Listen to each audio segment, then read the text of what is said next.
Okay, welcome everybody. We've got the weekly live stream that we do is co-streamed on Hans' channel.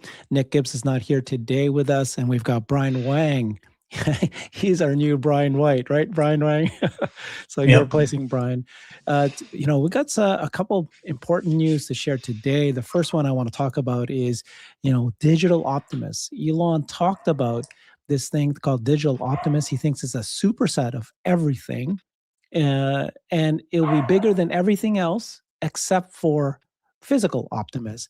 And we're going to find out from our two experts here what he means by that. But before we get there, there's breaking news, important news that came up just this morning. Looks like that, if you're driving Tesla's full self-driving and it is safer than humans, shouldn't your insurance be less cost? Why should you be paying the insurance when you are going to be safer than most car drivers out there?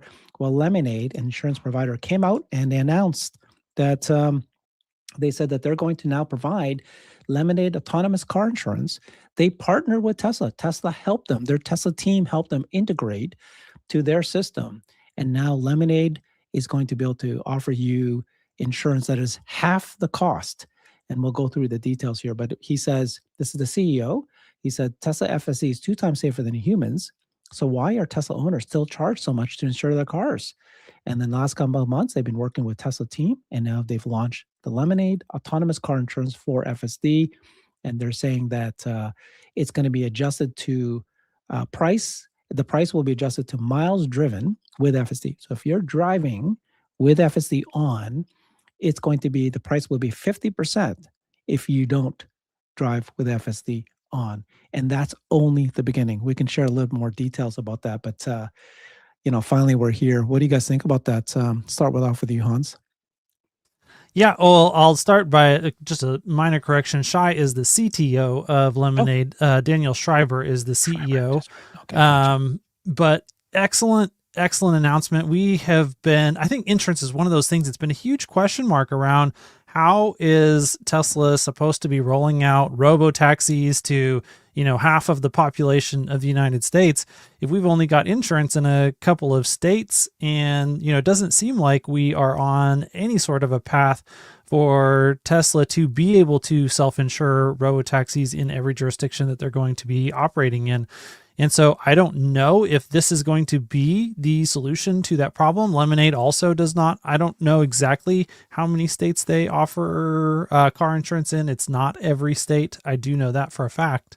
But maybe through partnerships with Lemonade, they'll be able to operate in all of the states that they want to, or maybe it will require expansion outside of those, whether with Tesla or with other partnerships. I mean, this is going to be kind of an ongoing developing thing. But I think this is an exceptional development because it is the first time we see Tesla working outside of their own insurance to provide this coverage.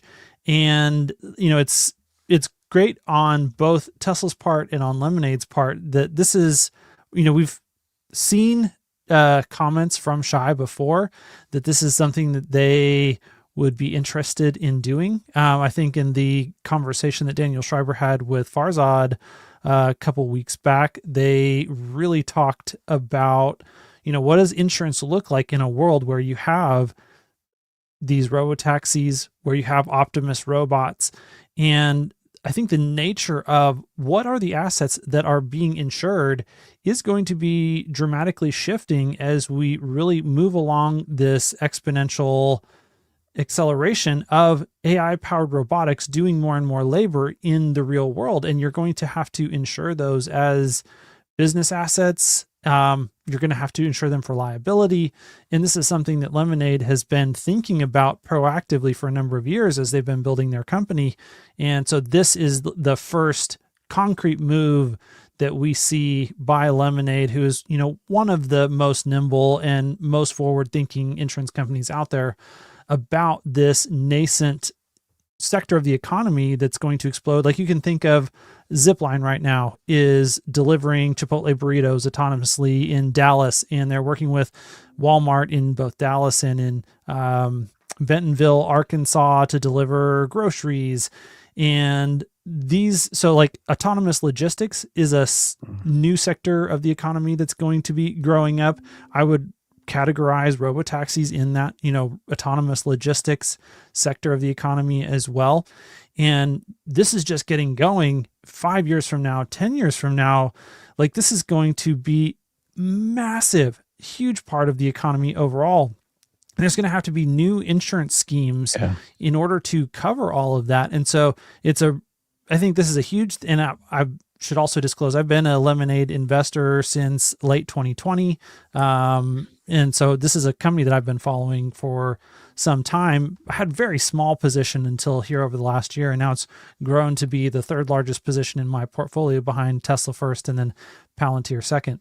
But it's great to see where they're thinking. And then as a Tesla investor, I don't know if I love this, if I hate this. What do you mean? That's huge. Well, it is positive in the sense that they, if Lemonade can keep up with them and they don't have to do this work, it's great for them to offload it to Lemonade. But you would have thought that as a vertically integrated player, and with autonomy kind of taking longer than maybe Elon would have hoped, that the insurance would have been built out further, and that they would be able to handle more of this in-house. So I just don't know how, like, I'm not like saying anything positively or negatively about this. I don't know how to make sense of the fact that Tesla is willing to outsource this part of at least some of the business. Okay, so first of all, Lemonade is offering car insurance in 21 states. And then they're about to launch this one for Tesla owners in Arizona in a week, like a few days from now, and Oregon a month from now. So hopefully it'll come to my state. And then somebody smart, I think it was you, Hans, posted this morning saying something like, here's a third party. Was that you? Here's a third party, an independent third party that has basically. I think that was Matt Smith. Matt Smith. Okay, he was a smart guy. Said a third party, independent third party, coming out and saying that Tesla's cars FSD is 2 times safer than a human now. They have the data. I mean, I'm a Lemonade customer, and they're on the hook financially, and they can for that statement too. They can see when I'm on FSD, and they can see that they can see the safety of drivers that are on that, and they're going to be hooking it with real dollars. So this is huge. What do you think, Brian? I had some different information. Maybe need to check it more thoroughly. I thought they were in 10 states for car insurance. They may be in 20 some for other kinds of insurance. Oh, you're right. There was 10 states. Yeah, 10 states for car insurance, and they overlap in 7 states. California, Texas being the main ones, but other states with Tesla car insurance. So combined, there's 3 Lemonade only states, 5 Tesla insurance only states. So then combined, you have about like 18 states that you're covering, and then they're both trying to expand. And obviously, the regulatory approval state by state has been slower than either of these new entrants would like. But the fact that you have 2 data risk-driven insurance priced offerings, then that's a good thing. One for FSD adoption, and then 2. For all Tesla car owners, because I bought my Harbor 4 Tesla, got FSD with it, and then the insurance pricing was high, even though whatever risk profile there, like even getting my insurance or trying to get my insurance from Tesla Insurance, it was only about 10 to 20% less than not having FSD. So this 50% jump is substantial. I think we did price Lemonade insurance, and it was more expensive in California than Tesla insurance and other offerings. So the promise of it's safer and then insurance will be appropriately priced, this is a step along that path. And so I think because it's slower to get approval across all 50 states, then the more the merrier. And then the more that you have competition on a data-driven risk pricing, is a good thing, because then if we say get a 10x parameter model, 14.3, 15 of FSD, supposedly in the next few months, then you go from this 2 times safer to potentially 4 to 8 times safer. So then if you have insurance pricing that will reflect that and contract that, that's huge. I mean, the insurance by the end of the year could be a lot cheaper for people. And then that would unlock FSD, because if it cost me $99 per month for FSD, currently the insurance is actually more expensive for a Tesla car than for other things. So now if I have FSD, it's not just 10-20%, but I think Lemonade's talking about 75% cheaper, right? So they're starting with 50% cheaper. They're starting with one state, Arizona, and then they'll go for, I think Oregon's next, something like that. So they have a few more states. So hopefully by middle of the year, they have all their 10 states. They expand to 5 more states, and then they go from 50% to 75% as they have more data. So I think it's the beginning of this transition to properly priced Tesla insurance. And if it's, let's say, 4 times safer than now, the 10x parameter, then instead of $3,000 per year on insurance, you're down at like $800, right? Then that's now cheaper than it would be easy to tack on the $1,200 for the FSD at that point. Yeah, it's huge. So I think in some states, in order to get insurance for some states, they have a rule that you can't just be just car insurance only. You need to have other insurance like house or something like that. And so maybe that's what Lemonade can do. But this is huge, like you were just saying, that if Tesla can offer this to our customers who buy Teslas, can have much lower insurance costs. So I have Tesla. Lemonade right now is my insurance because they are by mile. You put a dongle in, and it basically charges you by mile. They bought a company called Metromile, and then so it's based on miles. So if you drive less, you pay less. That's the situation with me, and so that's why I went with them. But now it's not just about how often you drive, but it's like if you're using FSD, you're safer. They're going to lower your insurance prices. This is the holy grail. Didn't the CEO at one point even say to Elon, "Hey, we'd like to be the autonomous car provider for you, and we'll even offer near zero insurance for cars." Like he was that confident that at some point it could be near zero insurance. Yes. Yeah, that was a statement that Shai made here recently. Yeah. So then if you have the insurance bundle, because right now, like Tesla insurance, I can't get my home insurance. I can't get insurance on my other cars with it, right? Because I still have other cars. I haven't transitioned to all Tesla.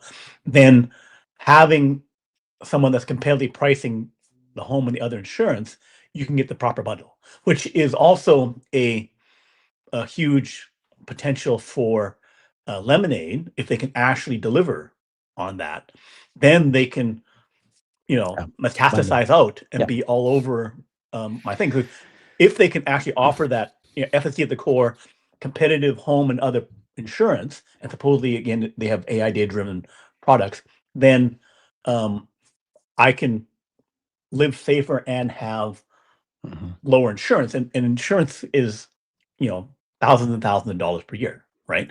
So insure your house if you have a bot at home. Yeah, it's gonna be cheaper. That's right. The house is less likely to. Okay, so here's the big topic we want to talk about today, about the AI bomb that I'm referring to. This is what Elon said here. So first of all, there's a conversation about XAI. He's talking about. He called it digital Optimus, and we got the two people here that it's perfect to explain what that is. So this guy says, I think XAI having the only 1 gigawatt data center, according to Elon, that went operational this weekend in the world currently, and having others in development, means if you think compute scales with models, that XAI will soon be the most valuable company in the world and completely trounce rivals. Okay, they're already at the 1 gigawatt. They're moving fast. This guy says the only way to skip past Claude Code is to do full computer use RL agents, which they're apparently doing. They're playing to win. So Claude Code, I'm playing with it. It's a AI that can control your computer, and it can actually do things like you can. If you can open up a website and you can log in, this thing can do that too. But it's been revealed that XAI, right, through that interview, one of the XAI employees who then got fired, he talked about how XAI is planning digital agents, and it's like it's going to act like it's you. And if there's anything you can do it better, or it can do it as well. Elon replied to that and called it digital Optimus. Okay, what does that mean? And then he goes, "We'll superset everything except physical Optimus." So that was great for him to clarify that physical Optimus, which is what Tesla owns, the physical robots, is still going to be a bigger, giant market. But he's saying that digital Optimus is going to be the next biggest thing in the world ever. It's going to superset everything. It can do anything. If a human can do it, it can do it. Can you guys explain what this is? I can go first here. So I've made some videos on it. So basically, when after digesting what the guy revealed on Friday about that they were going to have emulated humans running on Tesla AI4 hardware. So that was a huge thing. Humans. Emulated humans, right? That's an emulated human. Emulated humans is basically, the way I interpreted that is being able to do all the keystrokes, all the mousing that a human might do on a digital interface. So basically, I viewed it interpreting as a ghost-like Optimus that is interacting with your desktop. Okay. So any white-collar job, potentially, down the road of something, could be automated with these ghost systems. I tried to do some analysis with Grok around that. So you have about 200, 300 tera ops of compute from a hardware 4. That is about 10 times more than a MacBook Pro or a Mac Mini, which are in the 15 to 30 trillion operations per second, unless you had some kind of GPU attached to your device. So under normal conditions, it's 10 times more ballpark, right? So that it's about 200 some watts versus 200 watts. So if there's 3 million cars, AI4 cars in the United States, then if you can leverage them all, that is about a gigawatt of power. 3 million times about 300 watts, ballpark, a gigawatt power. So you have 1 gigawatt in your data center and then 1 gigawatt distributed. So that is a substantial amount of compute that they can then leverage. So the huge thing I saw was that this is not needing to wait for AI5. I thought that some of these things about the distributed compute that Elon's talked about for over a year, 2 years, something like that, would need to wait for AI5.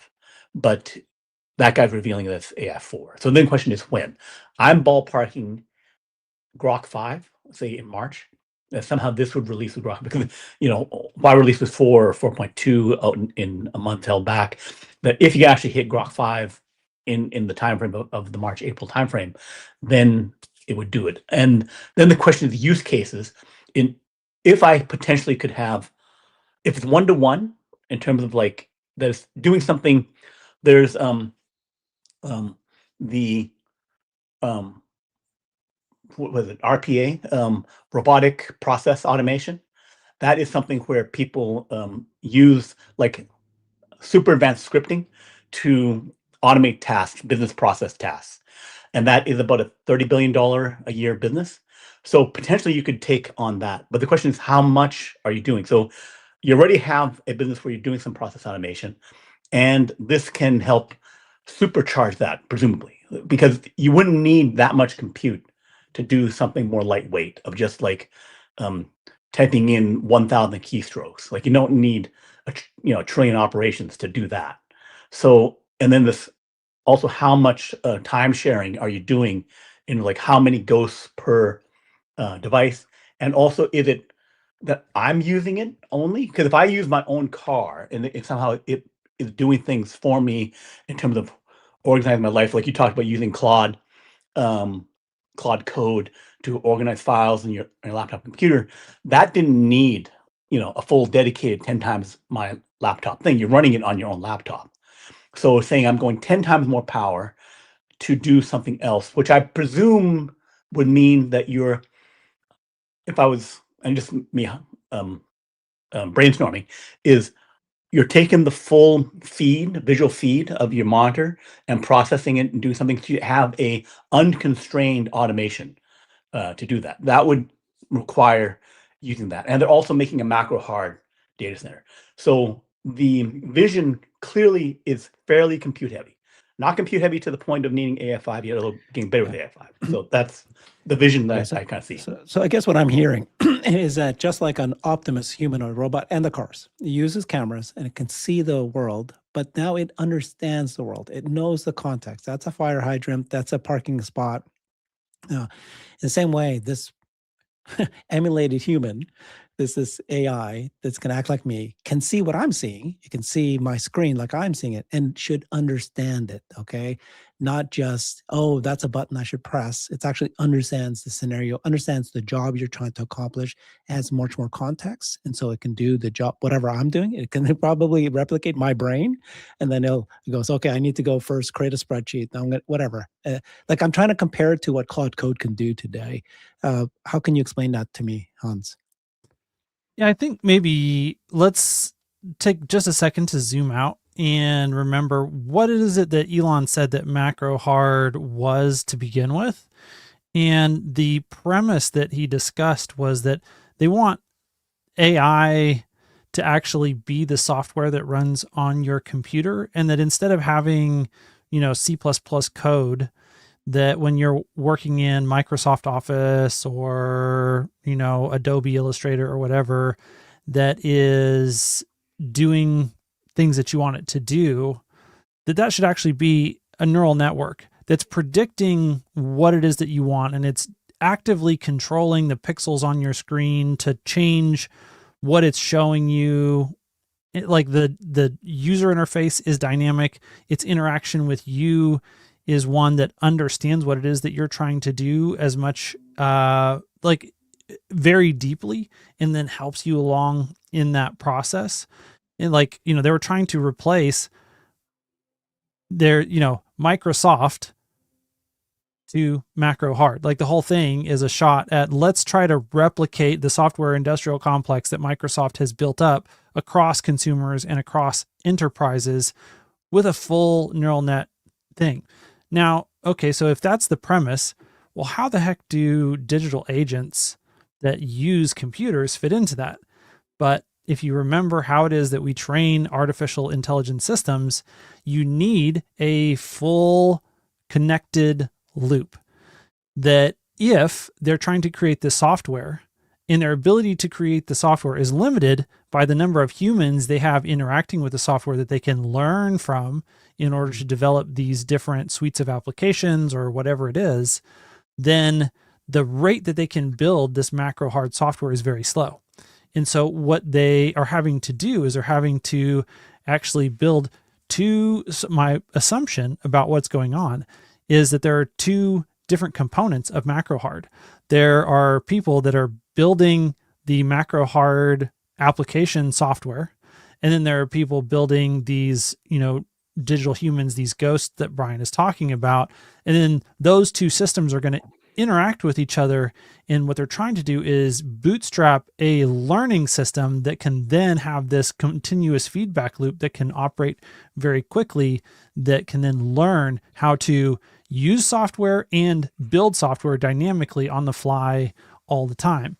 And so that, was quite a surprising revelation to me when I listened to that conversation between Ty Morse and Suleiman, who formerly worked at XAI. And I was surprised that they were getting into some of the things that they were talking about. I was like, that seems quite sensitive information. He was let go.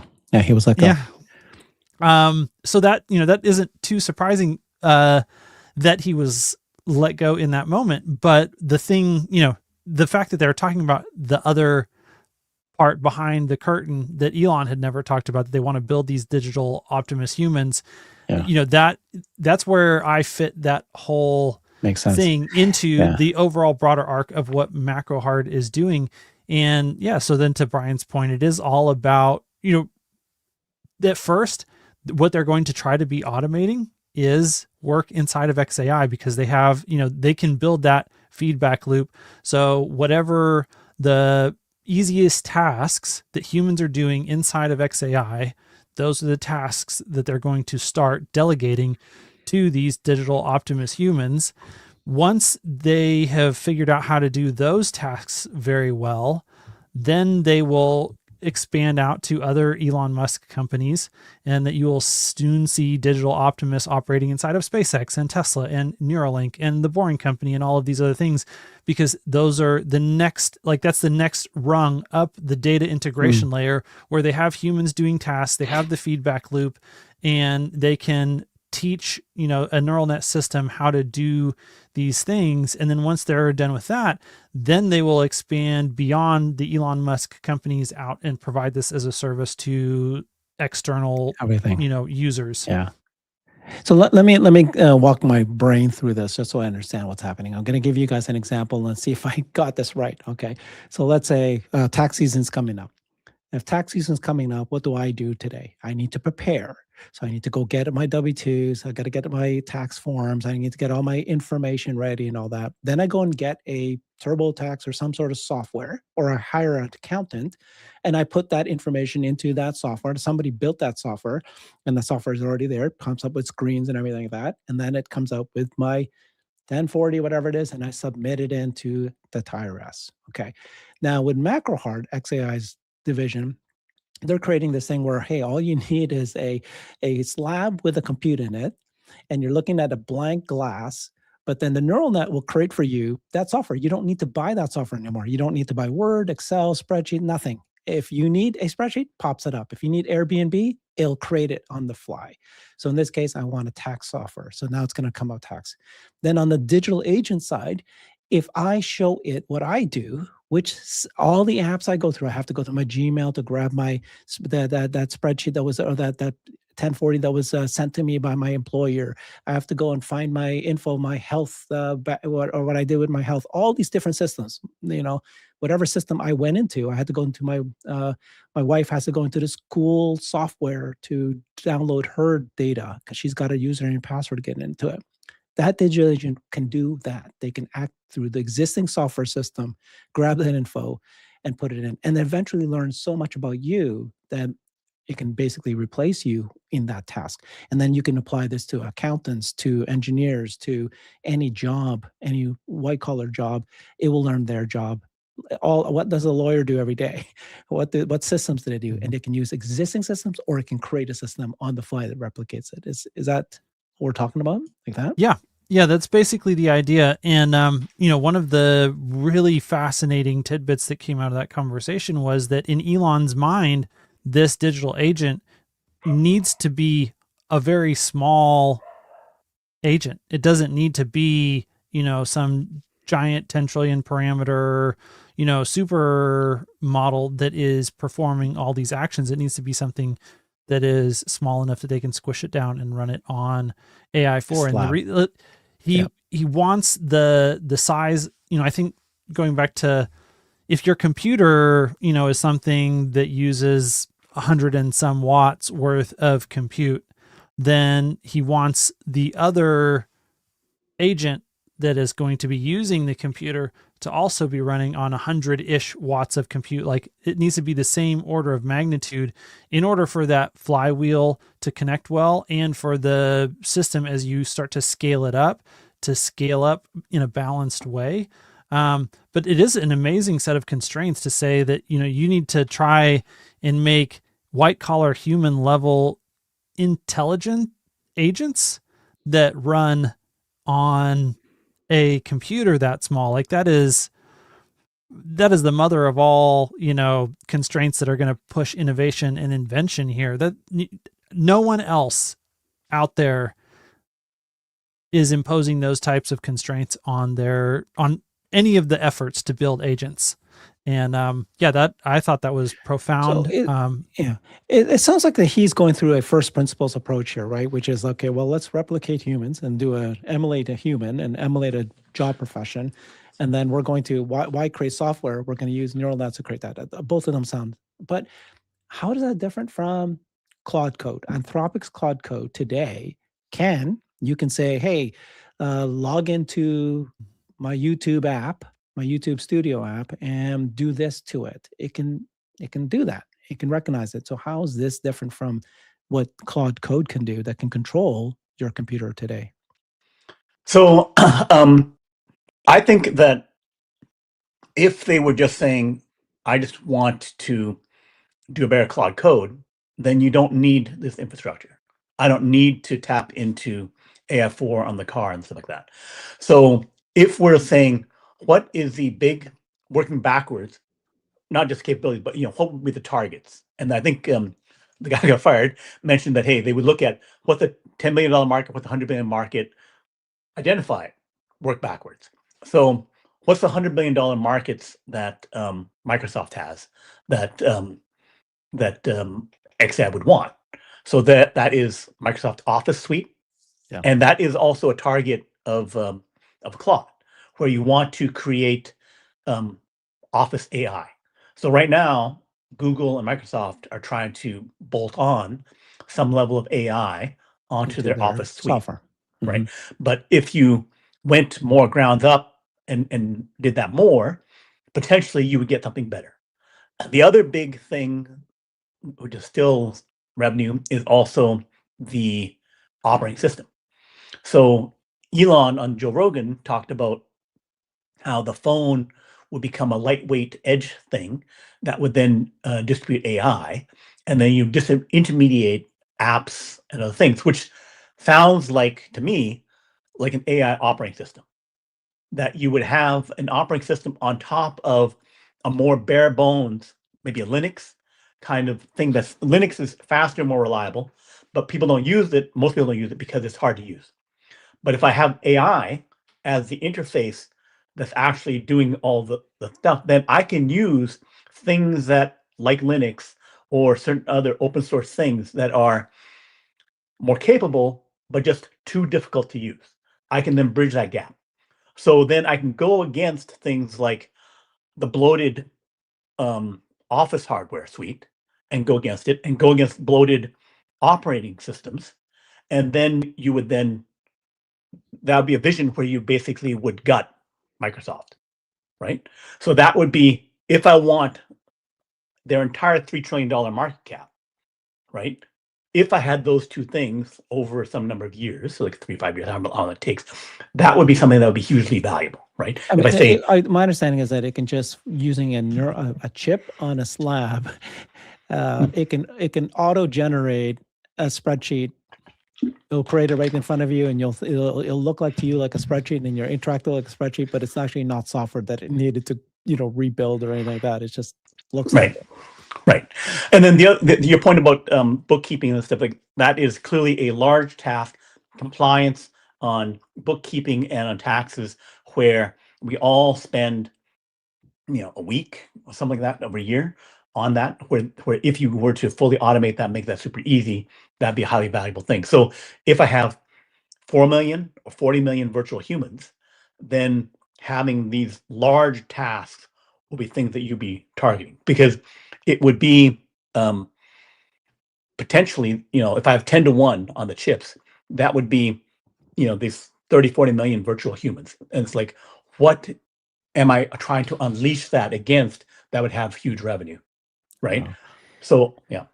It's great. Okay, just so for catch up people, what we're talking about is digital Optimus. The only way to skip past Claude Code, Anthropic's system, their AI system, is to do full computer use. What does RL stand for? RL agents? Reinforcement learning.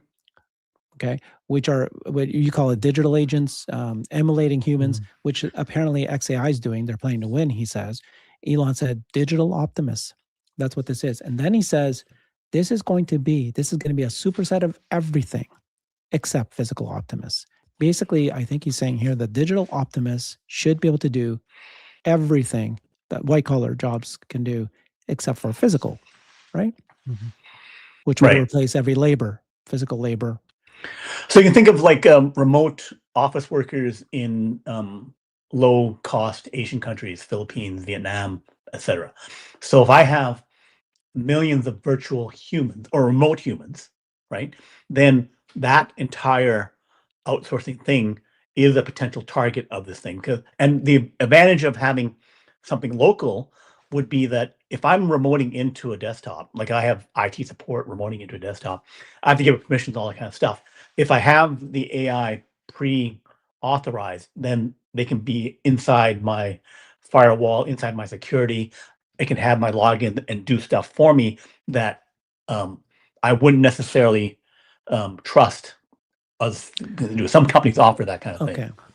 So I'm kind of getting his vision here. So instead of just having one supercomputer, one super AI like Grok, this amorphous Grok that can do everything, he thinks it's important to emulate humans, first principle. And I should have one for me.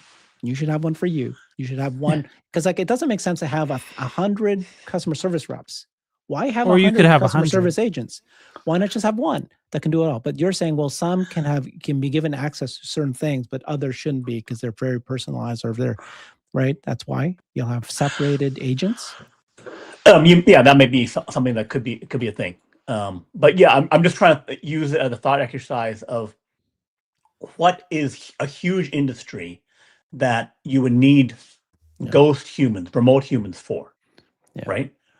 So I think to look at this from a different angle, Elon is asking the question, what is the right atomic unit of intelligence? And he's saying, hey, just the same way that we looked at FSD and we said, what are the things that you need? Well, you need a brain and you need eyes and you need to be able to control the steering wheel and the pedals. Like, this is what works in the real world. So this is what we're going to build our digital system to do. He's made a similar type of calculation when it comes to building super intelligence for the digital world and the real world that we want. Optimus is a physical human facsimile that will be operated by then human level intelligence. And then in the digital realm also, basically we should say that the atomic unit is a human, because we already have the proof case that, hey, humans do a lot of things individually, but then if you get them together in groups, they can do more. And you can scale that up to very large sizes. And so, we don't want the atomic size of the intelligence, the individual agent intelligence that we're working with, to be something that is, this ginormous model that takes a data center in order to run. We want it to be something that is roughly, the size of a human. And then we'll, yep. And then we can coordinate those together in larger groups if necessary. But when you don't need larger groups, then you can be much more resource efficient. You can be much more energy efficient. And then focus, there's lots of different jobs to do. And so we need lots of different agents to do lots of different jobs. And most of the time, the jobs that the agents have to do are unique, individual, siloed, focused jobs that don't need to be connected in this weird, fancy way to lots of other things. Like, you don't need to have a hive mind that is orchestrating something super complex unless it is for, a job that is at the scale that it needs an entire company to do it. If it's like, hey, Optimus, go clean my dishes. Well, that Optimus, whether the physical side of it or the digital side of it, it doesn't need any intelligence from the cloud. It doesn't need any, special coordination. It can just do that job locally. And that's I think the calculation as far as size. And what Beth Bezos there, which is Guillaume Verdun, he's the founder of a company working on thermodynamic computers.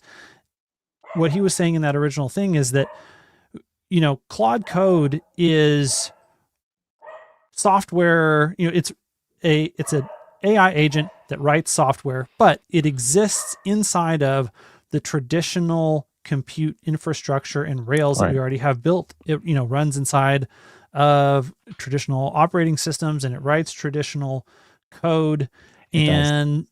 What Elon is doing is he's doing that when he talks about full computer use reinforcement learning agents. That's what we were talking about earlier about both sides of the thing. He's the computer on the one side and then the agent who uses the computer on the other side. And we're going to simulate both of those, and we're going to put it in this training loop to where we can improve the quality of the simulations of both the user and the system so that we can emulate them dynamically on the fly. And that's what, when Elon replies to that and says digital Optimus, what he's saying is both sides. He's saying the agent that's using it and the software that the agent is using. That's why it's a superset of everything that's not physical labor, is because he's trying to pursue white collar, like the business case ultimately is white collar labor and the software industrial complex, both at the same time. Yeah, gotcha. Okay, I'm getting it now. So Cloud Code is software. It really is. It's an AI, but it's working by creating software code because they're created by engineers, I guess, and they're helping you, which is great, right? Because they automate code creation, which is amazing. You're automating engineers. He's thinking even a step further, first principles approach, which is, well, everything will be done by neural nets. You don't need to create software. You can create that. You can create the interface on the fly. But what you need is you need to have these digital agent. Like this is a person that's going to emulate what I need to do, and I'll teach it. If it watches what I do, just probably in a day or two, it'll know. And the difference is that I'm guessing XAI, just like FSD, understands the context. That's the difference. It's like you truly have to understand it, not just tell it what to do, but you actually understand what is happening in front of me. What am I trying to do? What's my job? So I also think that there'll be some apps or some system that you'll download onto your computer to keep the organized state of the stuff that you're doing, so that when the ghost spirit comes through from the chip, because again, the multitasking thing can come through. Like it doesn't have to be there tracking your keystrokes. A simpler monitor can do that, to track your keystrokes, keep track of data, the Cloud Code, organizing your files, all that kind of stuff. A lightweight thing can do that.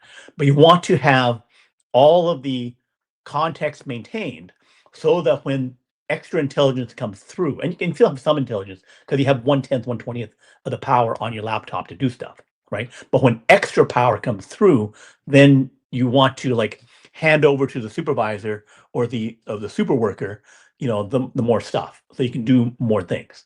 But the ultimate goal is, and also it would also interact with the physical Optimus. The ghost Optimus, which would outnumber the physical Optimus, would then interact and say, okay, I need to do something in the physical world. I could ask my human to do it, my meat Optimus, or I could ask my robot Optimus to do something, right? So then, and also I could request physical interactions again from remote workers. So then you would have a superset of expanded productivity do that, and also maintaining state and memory and context between all the instances. So having a each digital physical agent there, keeping, like, if they have continual learning, if they have memory, then, and you can also do stuff to have that, then it would be enhanced. You're not like, I'm coming up, I'm a prompt, I remember things that happened before. You have to have actual memory for this thing. So there, to your point, is that he's envisioning this thing with no compromises. Yeah, I'm not. My whole life. Yeah. Yeah. Incredible. Wow. Okay. Well, I'm so glad to have both of you guys here, because that's a huge thing. He finally revealed digital Optimus. He says it's going to be bigger than everything except for physical Optimus. It's a superset of everything, which basically says anything that a human can do, it should be able to do. You guys explained it really well.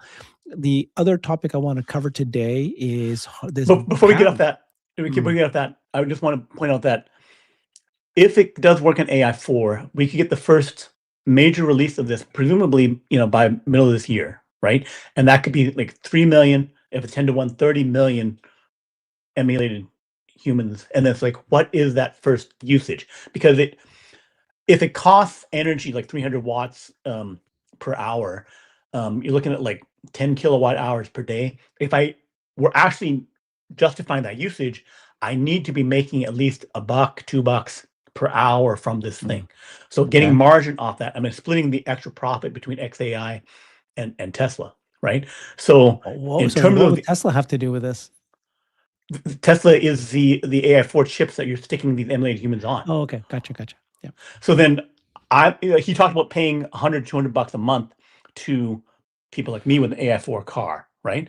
So that means that you probably want to at least make double the margin where that you're, in order to not, have it work out. So if you're making $400 a month off something, doing your taxes, bookkeeping or whatever, right? And then the person who has supplied the AI4 is charged $100-$200 a month, right? So you can see it as only the pricing model of virtual power plants for the energy where you do Powerwall, and I make like $200 to $500 a year because I only do it during emergencies, right? To actual, like, I get to full usage of this where I have constant demand need. Then in the full usage case, it is, say, if the $100 profit per month, that could be $1,000 per year on 3 million chips, $3 billion. If it's $1,000 a month from per chip, then it's $30 billion. So that is the kind of economics that is a potential down the road. More near term is it's only virtual power plant kind of thing. So go. This is the brilliance between what OpenAI is trying to do is get charge customers like me $20 a month or something like that, and you get 1 billion of people do it. That's great. You got a revenue stream. These guys are like replacing professions. Yeah. And that's the difference. Brilliant, guys. Okay, so since I have you too, I want to talk about this patent that Tesla released, that they apparently have a breakthrough that they could extend the life of Hardware 3 cars. It says that new patent shows that Tesla can, what they want to do, they can let modern high-precision AI models run on older, lower-precision hardware, like Hardware 3, using clever math and software instead of requiring brand new silicon. So if you just have Hardware 3, it sounds like that you can now maybe do for FSD version 14. You can do, you can take if you have a Tesla with a Hardware 3 car, it can, using a software update now, maybe through this breakthrough, be able to run unsupervised FSD and maybe even put into a robotaxi. Is that how you guys took this? Because I mean, this guy called it full self-driving computer, but what is the breakthrough? So the patent is this a patent where they talk about running on 8-bit hardware? So instead of on 32-bit, you go to 8-bit. So that if it was, just at the first pass, somehow like 4 times more efficient. Yeah. The compute of hardware 4 is, I think, like twice as much or something like that as hardware 3. So if I get 4 times more efficiency, then on a first principle understanding, then yes, anything that could run on hardware 4 now before this 4x bump in efficiency, I can now run in hardware 3. That means if that was holding up getting FSD 14 point whatever or 15 working on it, then you can get it. I'm not sure if it gets the full 10x parameters, but if I'm 4 times more efficient, 8-bit instead of 32, I'm getting most of the way there, right? I'm getting at least 4 times more efficiency out of it, 4 times the parameters. Yeah, did you confirm that is the patent that is being referenced there? I saw that one. I saw this one that had the 8-bit patent that Sawyer had. I didn't confirm they were talking about the same one, but I wouldn't think there would be multiple big drops of patents related to efficiency on it. I do know that there were like 3 big patents that all dropped here recently, and I have only the one about 8-bit is the only one that I've done any digging into. But yeah, I mean, I think that everything that Brian said is true on the hardware side of things. Then we also just have to factor in that we still are clueless when it comes to how to build these neural nets in the first place, and they're way too inefficient. And we consistently observe that what took us, 1,000 watts to do this year, we can do with 100 watts next year. what took us 10 trillion tokens or parameters to do this year, we can do with 1 trillion parameters next year. And so, yeah, like hardware 3 has a bright future as an inference computer because we continue to find lots of new ways just in the software side of things of what's being run, much less then being able to optimize. This is research from the other side that is, how do you do more high quality neural net math with a lot less operations? And that is even on top of the fact that we know that we can, like, next year's neural nets are going to be lighter and smarter at the same time. Do you guys agree? First of all, this is huge news. 3.5 million cars out there have hardware 3. If they can be put into robotaxi, if they can become unsupervised FSD, they can contribute to more data, whatever. It's huge for Tesla. But do you guys agree this idea that imagine this is a race, the race to AGI, but that if you take what Elon said about digital optimism, becoming digital humans, digital professions, put it that way, they can use that. And I think you kind of said it, didn't you, Hans? They're using it first for their own XAI company. Like they're using those intelligence to actually help them run their business, to help them code, to help them do all their jobs. And then they're going to expand it beyond that. So XAI is going to move faster. Tesla will move faster, both on the digital side, basically free humans, and then free hires. And then you've got the physical robots. And then they're going to be both of those. And who's going to benefit most? Tesla. And so they're going to just. Yes, absolutely. And it makes so much more sense. I've always been skeptical that Tesla was going to offer distributed AI 4 or AI 3 or in the future AI 5 compute as like an AWS cloud that other people can come and develop on top of, or that anyone is going to like get direct access to those chips. They need them all. If you, so first of all, they're going to want to use them if they can. But second of all, like now, if you build an abstraction layer on top of that, is like, okay, here's the chips that we don't like. It's just really hard to make it easy for other people to use your chips and in a universal way. Like there's a lot of tooling and customer focus and stuff that like Elon's companies move way too fast to want to deal with all of the minutia of that type of a business. But now if you can put a digital Optimus on top of that chip, and then you can let the digital Optimus be the thing that you're selling, whether or using internally, either one. Like it, first of all, it makes a lot of sense for them to want to use as much of that as they can. But even at the point where they do say, okay, hey, now you guys can actually rent or buy our digital Optimus agents to do work that needs to be done, that's a lot easier subatomic unit to sell than just selling raw AI 5 compute. And so I think it makes a ton of sense, from both of those perspectives.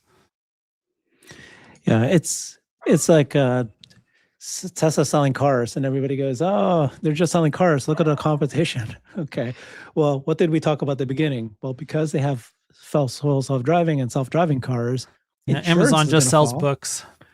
Insurance will fall, and then if insurance falls, what happens to car sales now? It's a completely different business model. What happens now if your car computer can be used by Tesla to become an accountant for you? It can act as an accountant for a couple hours and you get paid $400, whatever about your share is. Your business model is no longer buying a car. You're buying this agent that is doing work for you and you're making money from this thing. It's no longer an expense. It's like the entire market is just completely changed. Yeah. What if, instead of paying you a couple $100 a month in order to put clock hours on the computer in your car, they just give you, your own free agent that you also get to use. So yeah, like we'll just provide you some of the service, and it'll be like 10 or 20% of the overall labor of that agent running in your car, and we'll take, the other part of it.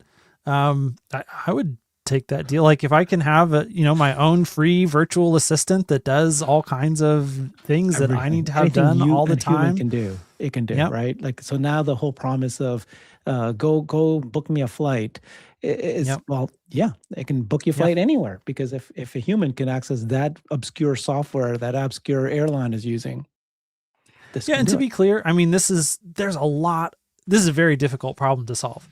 And there's a lot of guardrails that need to be put in place. There's a lot of experiments that need to be run. Like this isn't, some future that we're going to be living in next year. But setting, this is one of the things that I love about Elon and what he does is he sets his sights way like at the highest level like we're going to go to Mars. Like that's ridiculous. Hey, we're going to build cars that drive themselves. Well, that's ridiculous. We're going to solve energy on planet Earth. Oh, that's ridiculous. And, even if their solutions are only 20% or 30% effective at accomplishing whatever the crazy goals that he sets out are, it's still like 100 times more effective than what other people are doing. And you still get magical things that no one thought was possible. And that's one of the things that is so exciting about this is that, we're going to discover the immature, science fiction notions that we have right now about what this is actually going to look like are obviously going to be wrong in some ways. And we can't anticipate perfectly what those ways are going to be today. But there's also going to be magical things that we can't anticipate today that do become possible that will also blow our minds and be completely magical at the same time. And so it's really, really exciting to see such an ambitious goal being put as a stake in the ground for these incredibly intelligent engineers. And, Elon is just firing on all cylinders right now when it comes to managing these engineering organizations and all of the expertise that he's built up over the years, starting with Zip2, then with, X/PayPal, then all of the hard years through SpaceX and Tesla and all of the other things that he's done, all the other companies he's running right now, like has made him an even more effective manager for these types of projects today than he ever was before. And he's learning how to instill that culture. This was another great takeaway from that interview with Ty Morse from Relentless was just, you see the culture that is being instilled inside of XAI, the speed with which they're moving, the intensity, the pace, the small size of the team, the size of the goals, like all of this stuff. And, it's just going to be incredible what it is that team produces, especially when you factor in, they already have a gigawatt compute cluster that's bigger than anything else. When they finished Colossus 1 and it was 100,000 GPUs and it was 100 gigawatts, that was already, the number one largest coherent training cluster in the world. Then they expanded it to 50. Then that was the largest coherent training cluster in the world. Now they've got a gigawatt up. That's the largest. They're going to have a gigawatt and a half here in not too distant future. And it wasn't, 18 months ago, if you had said that anyone in the world would have a gigawatt at the beginning of 2026, well, no one would have believed it was possible to build that size cluster on that scale in that timeline period for anyone, much less that it would be this weird, Grok XAI company that had only, just started making models and was clearly behind everyone else. It's just insane. And everything works and helps each other. So last question to you guys is, does what we've been talking about, digital Optimus, and you guys did a great job explaining it, does that help with the intelligence and skills of physical Optimus? I think, yes, it does. And also I think that there may be some kind of skill workflow process automation stores where you get the learning of these millions of things and be able to share skills, because there's clearly value in mastering some workflow on your own system, and there will be value, just like there's value in the App Store kind of thing. But it'd be some other level. There's a question about how these things all work and how transferable things are. Like, do I need to transfer files and other things in order to copy fully this capability that I've developed locally?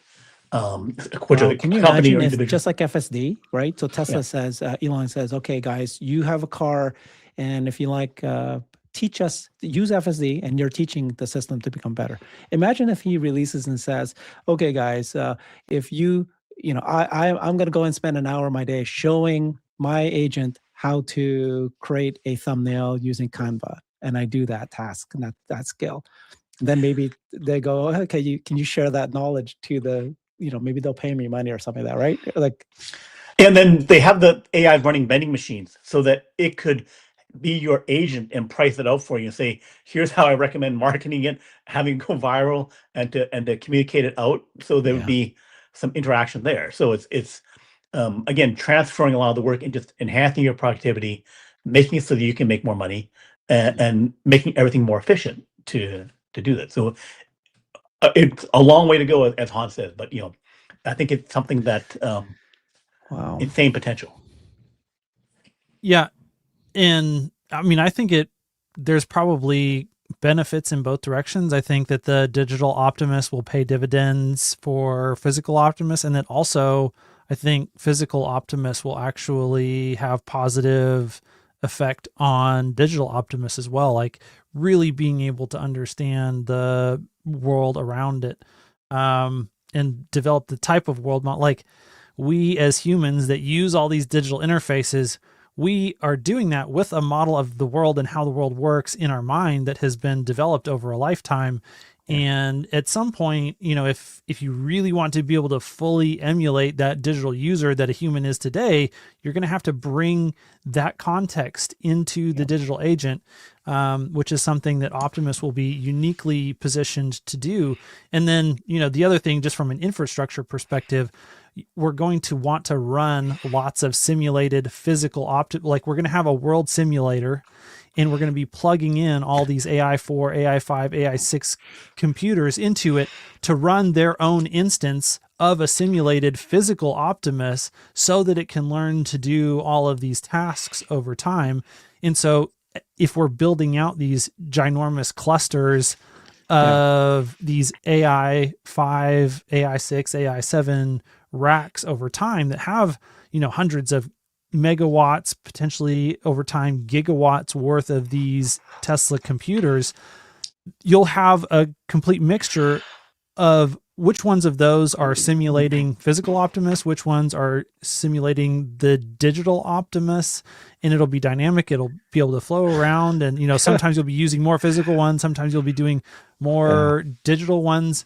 And because you have those different use cases, you can fully utilize a larger cluster built out. You can get those economies of scale and those network effects from being able to have that diversity of workloads, and all of that will, pay dividends to the whole project overall in a completely different way than just whatever's going on inside of those neural nets themselves. The other thing is that because they use run the same hardware, AI4 now, AI5, that means each digital Optimus could just be waiting its turn to get to a body, right? Where if I need to transfer my digital Optimus into that other body, I can then transfer it over, move the memory, move the other context into it. So then it's like, I need a body right now, and then you have something rented in. So it can be completely transferred like the brain. Hey, I call dibs on calling mine Johnny 5. Yeah. Okay, whatever. I don't care. You can have that. My God, we are living in a simulation. I'm a digital agent. You're a digital agent. We are the future of where this is going. The simulated engine with independent, emulated humans, right? That can do everything and have its own experience. That's what we are in right now. Simulated. God, this is great. Okay. Wow. This was big. And I'm so happy and thankful both of you were here. You're the two, one of the two best out there to explain digital Optimus, what Tesla, Elon announced it. That is what we're doing now. And he said it's bigger. It's going to be the superset of everything except for physical Optimus. And so now you've got digital Optimus, which you call digital Optimus, and physical Optimus, labor and white collar and blue collar, and XAI and Tesla are doing it. And that Tesla sells the chips for all of it. Right. So, Well, yeah, and then also remember where ultimately he said AI7 was going to be space compute. So there's going to be artificial intelligence built by XAI running on Tesla chips launched into space by Starship.